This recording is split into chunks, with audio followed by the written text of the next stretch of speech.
จะมาบ่นเรื่องสัญญาณไฟประเทศไทยคือผมไม่เข้าใจว่าคือเขาคิดจากอะไรนะสัญญาณไฟเนี่ยคือเนี่ยผมรอตรงนี้มาประมาณ15นาทีแล้วยังไม่เกี่ยวเลย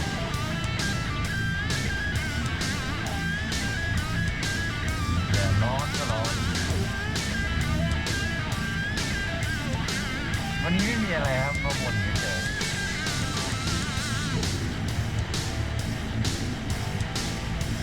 วันนี้เป็นวันจันทร์นะครับเป็นวันที่ต้องมาทำงาน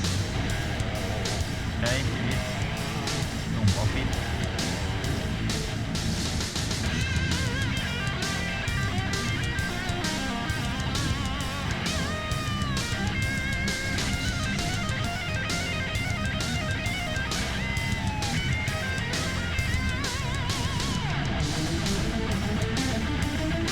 โอ้โหเพิ่งจะเขียวสุดยอดเลยครับ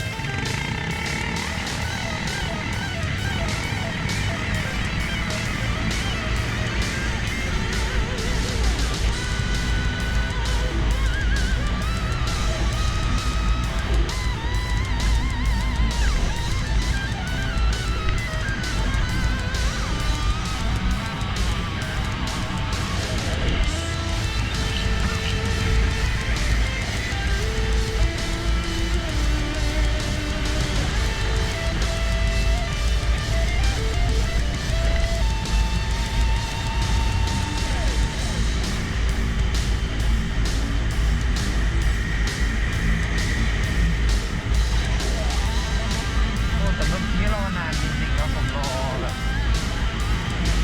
15นาทีได้อะฟังเพลงจบไป3เพลงแล้วไฟยังไม่เขียวเลย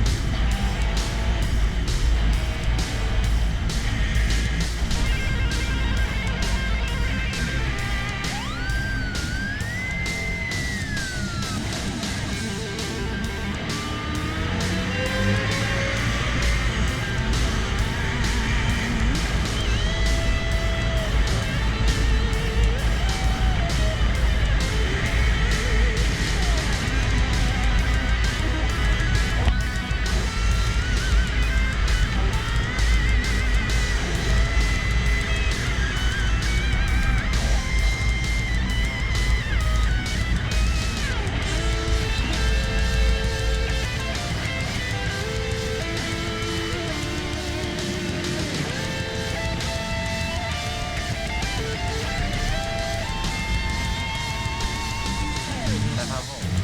ที่ทำงานวันนี้ก็สั้นๆมาบ่นเรื่อยๆขอบคุณมากครับ